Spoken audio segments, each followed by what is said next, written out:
చతుర్వింశోధ్యాయ. నారదుడు చెప్పినదంతా విని ఆశ్చర్యమయుడైన పృథు చక్రవర్తి, హే దేవర్షి, ఇప్పుడు నువ్వు చెప్పిన హరిక్షేత్రము, గండకీ నదులు లాగానే గతంలో కృష్ణ, సరస్వతి ఇత్యాది నదుల గురించి విన్నాను. ఈ మహామహిమలన్నీ ఆ నదులకు చెందినవా లేక ఆ క్షేత్రాలకు చెందినవా విశదపరచవే అని కోరగా మరలా నారదుడు చెప్పసాగాడు. శ్రద్ధగా విను. కృష్ణానది సాక్షాత్తు విష్ణు స్వరూపము, సరస్వతీ నది శుద్ధ శివస్వరూపము.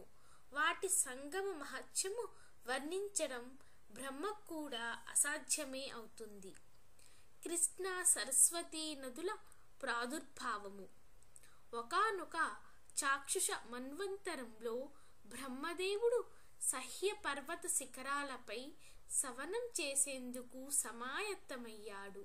హరిహరులతో సహా సర్వదేవతలు, మునులు కూడా కలిసి ఒకానొక దైవత ముహూర్తంలో బ్రహ్మకు యజ్ఞదీక్ష నీయడానికి నిర్ణయించి కర్త యొక్క కళత్రమైన సరస్వతికి విష్ణుమూర్తి ద్వారా కబురు పంపారు.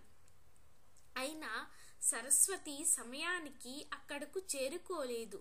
దీక్షా ముహూర్తము అతిక్రమించరాదనే నియమం వలన భృగు మహర్షి, హే విష్ణు, సరస్వతి ఎందుకు రాలేదో తెలియదు, ముహూర్తం దాటిపోతుంది, ఇప్పుడేమిటి గతి అని ప్రశ్నించడంతో శ్రీహరి చిరునవ్వు నవ్వుతూ, సరస్వతి రాని పక్షంలో బ్రహ్మకు మరి ఒక భార్య అయిన గాయత్రి దీక్షాపతిగా విధించండి అని సలహా ఇచ్చాడు. ఆ సలహాను శివుడు కూడా సమర్థించడంతో భృగువు గాయత్రిని రప్పించి బ్రహ్మ యొక్క దక్షిణ భాగంలో ముందుగా ఆమెను ప్రవేశపెట్టి దీక్షా విధిని ఏర్పరిచాడు. ఆ విధముగా ఋషులందరూ కలిసి హరిహరుల సమక్షంలో బ్రహ్మకు దీక్ష నీయడం పూర్తి చేయగానే అక్కడకు సరస్వతి చేరుకుంది. తన స్థానంలో దీక్షితురాలై ఉన్న తన సవితిని గాయత్రిని చూసి మత్సరవతి అయి, అపూజ్యా యత్ర పూజ్యంతే పూజ్యానాం చవ్యతిక్రమః త్రీణి తత్ర భవిష్యంతి దుర్భిక్షం మరణం భయం.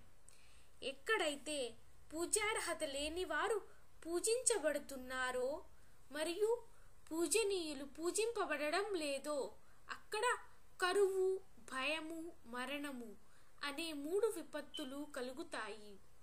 ఈ బ్రహ్మకు దక్షిణ భాగాన నా స్థానంలో ఉపవిష్టురాలైన వివిధ ప్రజలకు కనిపించినటువంటి రహస్య నదీ రూపమును పొందుగాక. ఓ బ్రహ్మ, విష్ణు, మహేశ్వరులారా, మీరందరూ ఈ యజ్ఞ వాటికలో ఉండి కూడా నా సింహాసనాన నాకన్నా చిన్నదానిని ఆసీనురాలిని చేశారు గనుక మీరు కూడా జడీభూత నదీ రూపాలను పొందండి అని శపించింది.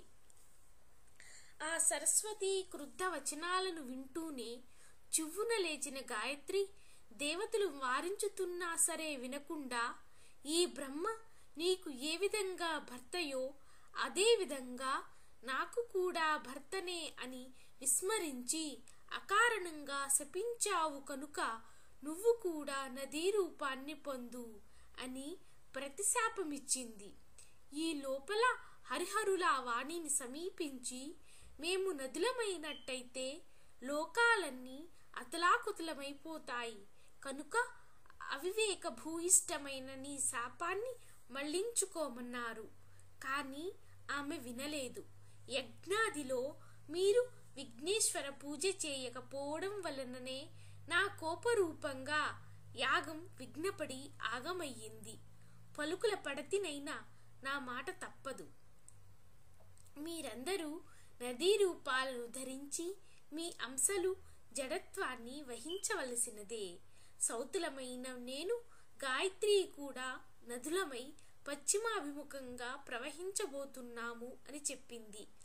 ఆమె మాటలు వింటూనే సకల దేవతాంశలు జడాలుగాను రూపాలు నదులుగాను పరిణమించాయి.